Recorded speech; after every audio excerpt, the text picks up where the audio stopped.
Daun salam nyangkut di gigi, saya ulangi salam sekali lagi. Assalamualaikum warahmatullahi wabarakatuh.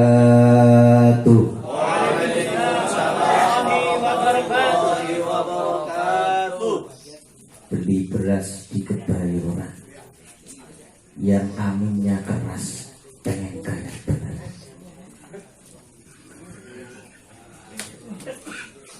Alhamdulillah, alhamdulillahilladzi arsala sayyidana Muhammadan sallallahu alaihi wasallam rahmatan lil alamin wa faddala al ulama bi iqamati hujjatiddin. Wassalatu wassalamu ala sayyidina Muhammadin wa ala alihi wa sahbihi ajma'in. Amma ba'd. Fadilatul muhtaramin, para alim, para ulama, wabil khusus Romo Kiai Haji Ahmad Bukhari atalallah baqa'ah, mudah-mudahan beliau selalu sehat dan bisa memberi banyak manfaat kepada kita semuanya. Wabil khusus di sini banyak para alim ulama, ada Kiai Albert, ada Ustadz Basoir, ada Ustadz Sururi, begitu juga ada Ustadz Dadang, ada sesepuh kita Haji Safrudin, dan yang tak kalah pentingnya yang ganteng dan menawan, Ketua Cabang Nahdlatul Ulama Cabang Depok telah hadir di tengah-tengah kita. Begitu juga ada keistimewaan tersendiri, karena di sini saya ditemenin Gus Hizbullah, menantu dari Kiai pengasuh pesantren Tapak Sunan Condet. Alhamdulillah beliau juga hadir di sini. Hadirin hadirat rahimakumullah, tanpa mengurangi sedikit pun hormat saya kepada hadirin hadirat, tidak bisa menyebutkan satu persatu, namun tidak mengurangi rasa hormat saya. Hadirin hadirat rahimakumullah, di sini saya berdiri bingung, saya mau ngomong apa? Karena di sini banyak ulama-ulama besar. Saya mau dalil Quran takut sama Kiai Abed Al-Hafiz. Kalau saya hafalnya cuma kulhu 3 kali aja. Kalau saya mau dalil Quran khawatir salah. Saya mau ngomong hadis, ngomongin ilmu agama, di sini sudah banyak pakar.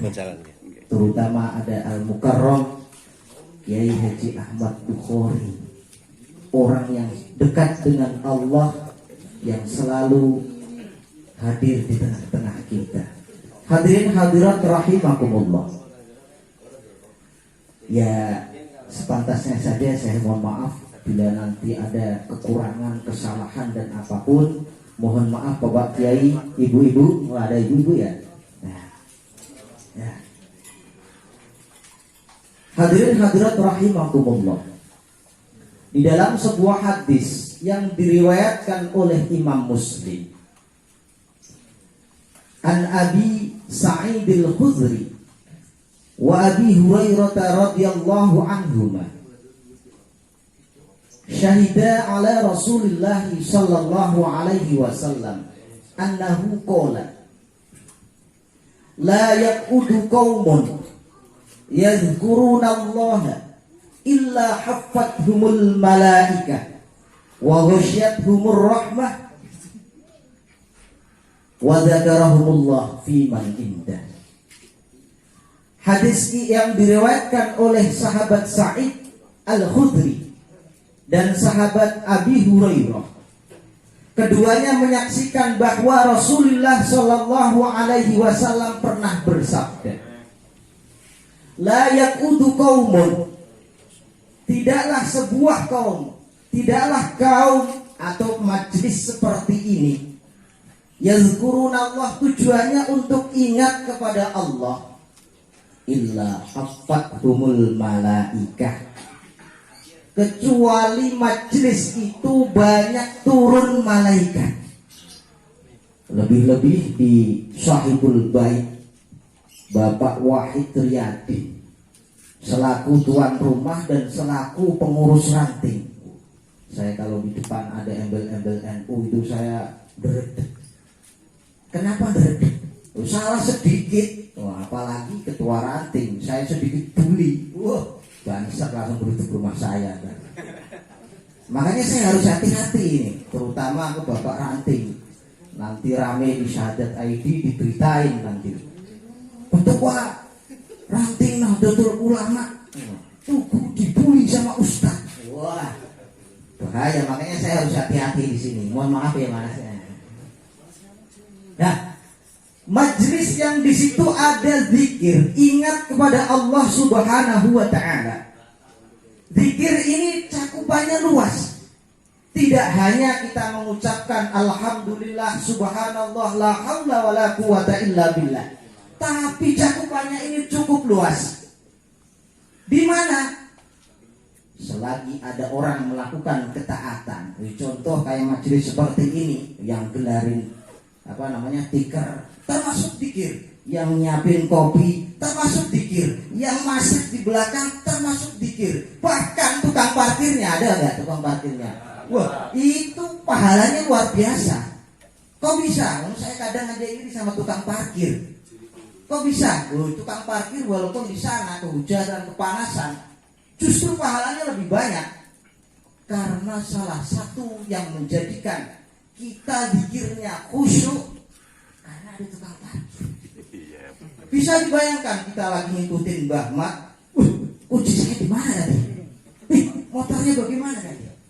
Makanya di sini saya kadang iri sama tukang supir, lebih-lebih tukang supir, tukang parkir. Nah, makanya saya senang kalau jadi tukang parkir, lebih-lebih kalau jadi tukang supir angkot. Saya kadang iri. Irinya kenapa? Di akhirat kelak dia masuk surga duluan daripada ustadznya. Emang ada ustadz? Oh iya. Mana buktinya? Buktinya adalah banyak ustadz ngajarin jamaahnya. Nah, kalau ustadz sana itu diajarin ngaji, diajarin ilmu, kebanyakan malah ngantuk, tidur. Beda kalau dengan tukang supir angkot. Ini selalu mendekatkan diri kepada Allah. Buktinya mana? Angkot ugal-ugalan supirnya, pasti yang di dalam angkot itu pasti banyak menyebut Allah. Astagfirullah, bang, diam bang, jangan kenceng-kenceng bang. Astagfirullahaladzim bang, saya berhenti di sini bang. Ini salah satu keistimewaan supir angkot. Makanya jadi ustadz itu enak-enak gak enak. Ya Kiai Albert ya. Enaknya banyak, gak enaknya juga banyak. Nah, kembali lagi ke pokok permasalahan bahwa salah satu majelis zikir seperti ini ada beberapa keistimewaan. Yang pertama adalah hafathumul malaikah. Malaikat turun ada di sekeliling kita. Lebih-lebih dalam riwayat Imam Ad-Dailami. Nah ini kalau Kiai Albert gak negur saya kalau salah bahaya. Idza khotamal abdul Qur'ana, ketika seorang hamba khataman Al-Qur'an, shalla alaihi, maka malaikat memintakan rahmat, memintakan ampunan kepada orang yang khataman Al-Qur'an. Berapa? Situna alfi malakin, 60.000 malaikat datang di sini. Pertanyaannya, kenapa malaikat gak dipertontonkan, diperlihatkan? Saya yakin seumpama malaikat dipertontonkan, gak jadi wiridan, gak jadi pikiran. Kenapa? Pingsan semua. Nah, di sini keistimewaannya. Lebih-lebih tuan rumah, saya jamin 100% gak bakal mampu ngasih sogatan, ngasih hidangan 60.000 malaikat. Nah, pertanyaannya adalah, apakah orang yang hanya yang khataman Al-Quran? Tidak. Di sini Allah mengajari kita jangan monopoli pahala.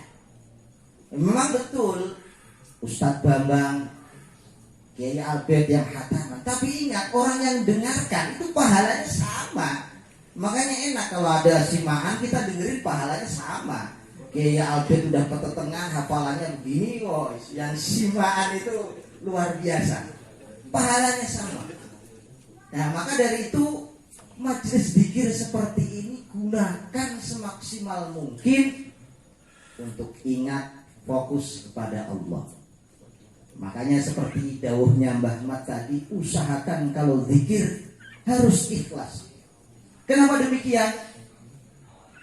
Di dalam kitab Manaqib Jawahirul Ma'ani, di sana dijelaskan la yasluhu limujalasatil haqqi ta'ala illal mutahharuna min rijziz zallat.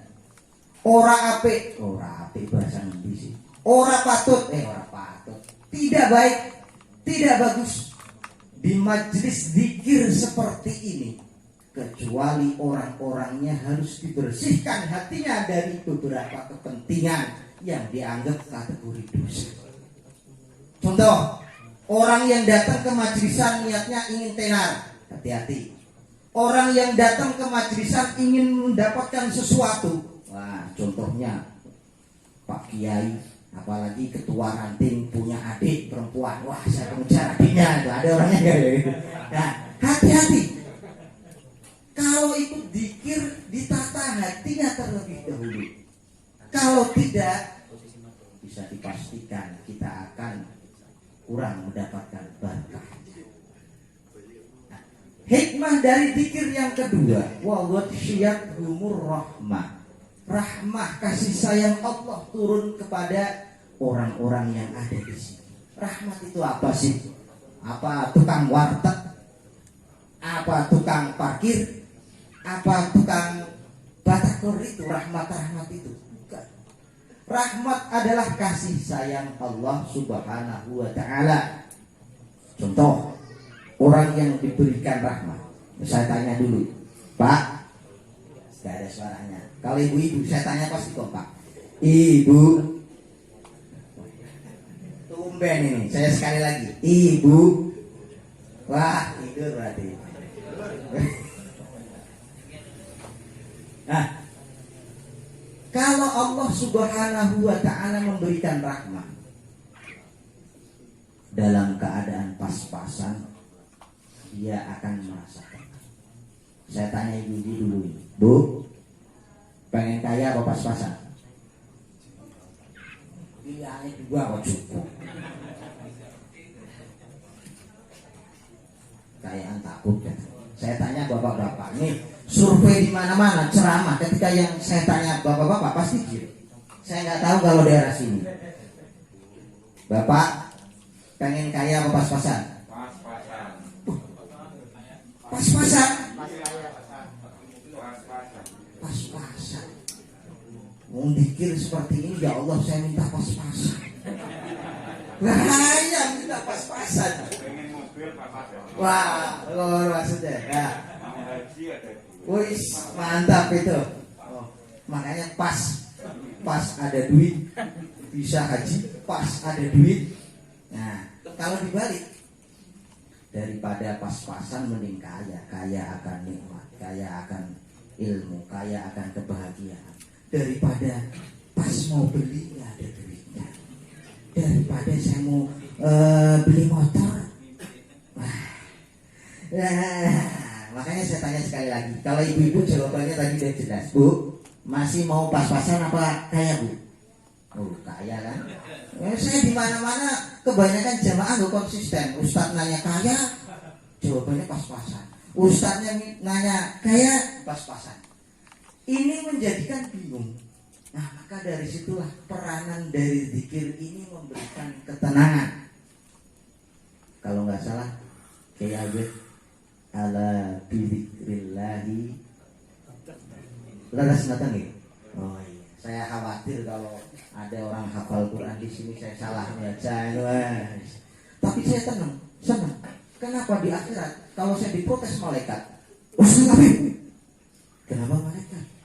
Dulu waktu ceramah di rumahnya ketua ranting, salah ngajarin bacanya. Santai malaikat, jangan emosi. Karena di sana itu Banyak orang hafal Al-Quran, salahnya sendiri saya nggak ditegur, salahin juga dong ustadz-ustadznya itu. Saya bisa protes ke malaikat. Makanya kalau ada kiai hafal Quran, saya di sini nggak ditegur kalau bacanya salah. Ya, segitulah. Ala bizikrillahi tatma'innul qulub. Ingat, orang zikir itu mendapatkan ketenangan batin. Ketenangan lah. Pertanyaannya, kalau ada orang ikut jamaahnya Mbah Mat, setelah zikiran malah tambah morat-marit, tambah ruwet, tambah mumet, mikirin ekonomi, mikirin bahasa, berarti ono sing salah. Salah nanti. Nah, Mbah Mat sering, mohon maaf ya, sering kali mengingatkan, sebelum pikir harus ditata hatinya. Nawaitu taqarrub. Nah, yang paling penting dari zikir ini, bagaimana kita bisa memberi dan mencontoh seperti Kiai Haji Ahmad Bukhari. Kenapa demikian? Kebanyakan kita yang hadir majelis seperti ini itu kan kepengen zikirnya biar mudah urusannya, tapi sesekali coba kita ikuti petuah maupun perilaku beliau. Walaupun saya ketemu Mbah Mat hanya beberapa kali, tapi saya berharap dijadikan murid beliau dunia akhirat. Kenapa demikian? Karena Kiai Haji Ahmad Bukhari banyak menginspirasi kehidupan. Contohnya, Mbah Mat ini, ngapuran ini Mbah, ini termasuk gibah apa enggak? Mudah-mudahan sih enggak termasuk ya Mbah. Ya pangapunten Mbah. Yang saya contoh adalah Mbah Mat ini orangnya menerima siapapun, kalangan pejabat ataupun rakyat, orang yang punya miliaran maupun orang yang kelaparan, orang yang pokoknya semua kalangan diterima dengan baik.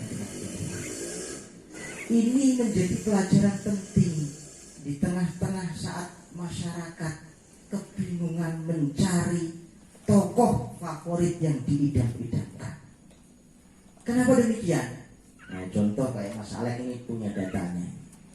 Berapa banyak orang yang hijrah setelah pikirannya sudah mulai tidak terarah. Berapa banyak orang yang mau melakukan ketaatan setelah hidupnya mulai sakit-sakitan. Berapa banyak orang yang rajin ke masjid dan musola, walaupun kadang kehidupannya terlena.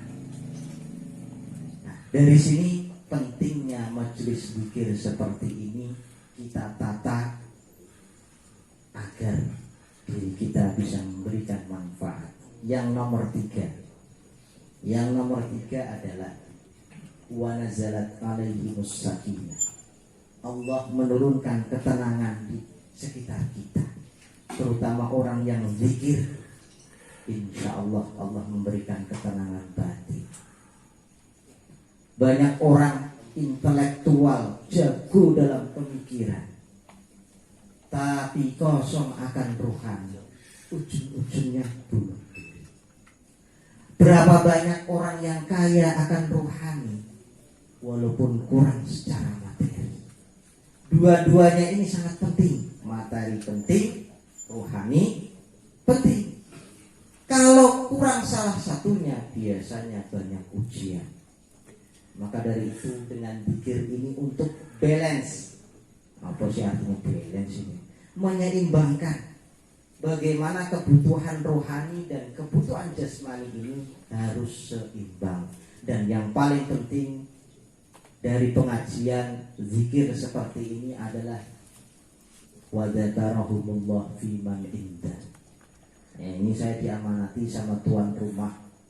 Salah satu pentingnya zikir seperti ini adalah wa dzakarahumullahu fi man indah.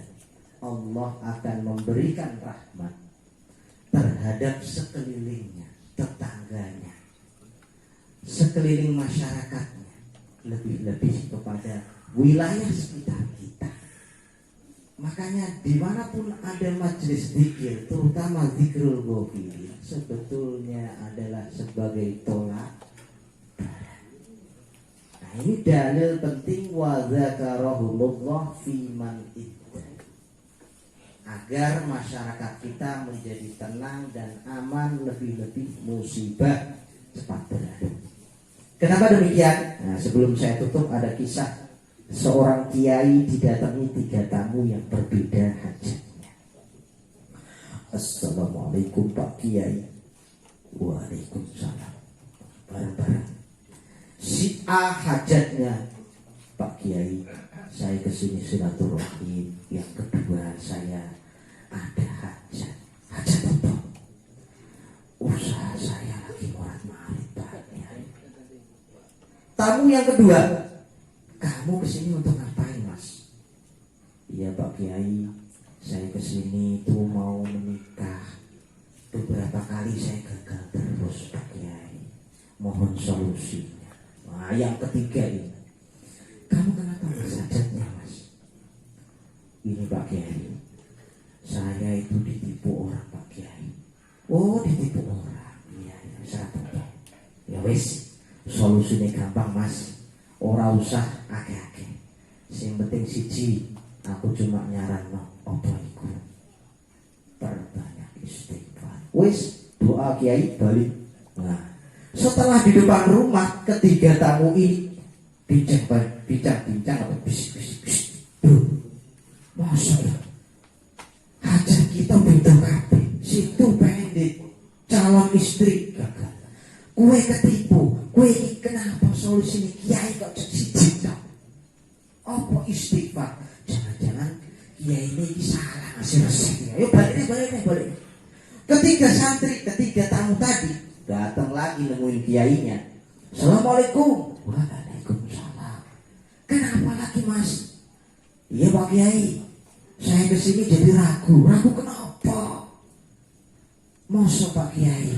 Ini hajatnya ini, saya hajatnya ini, situ hajat ini. Kenapa suruh istighfar? Oh, sampean ngono ya. Ya wis ngene tak jelasno.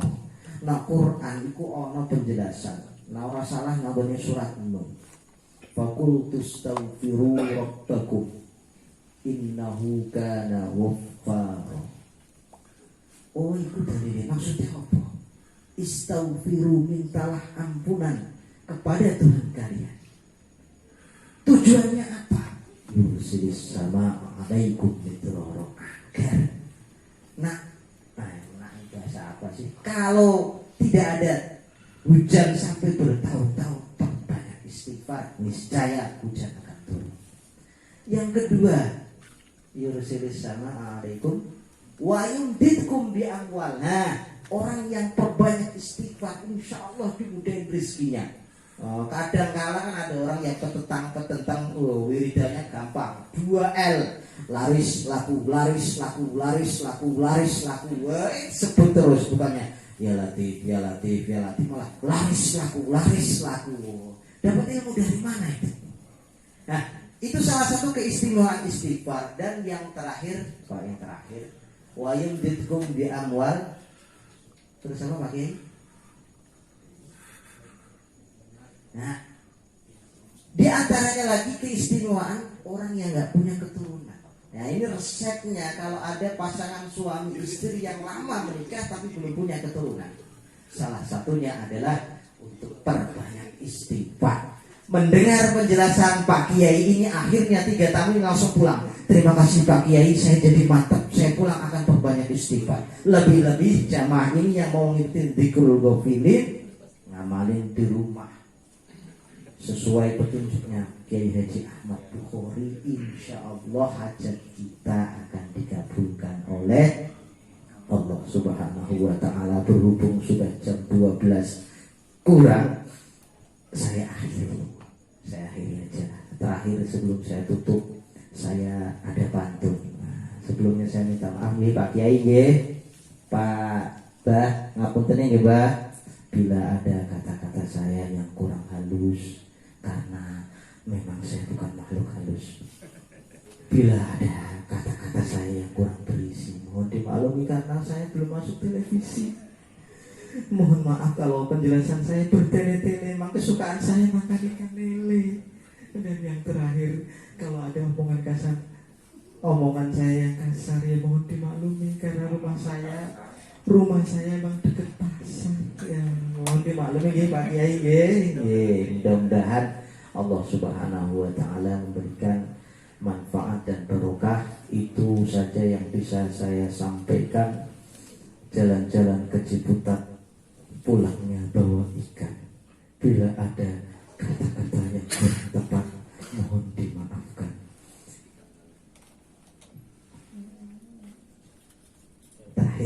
Terakhir mulu. Nah ini, beli ketan di pasar pagi. Bila ada kesempatan, kita bisa bertemu lagi. Bentar lagi mau Ramadan, akhirnya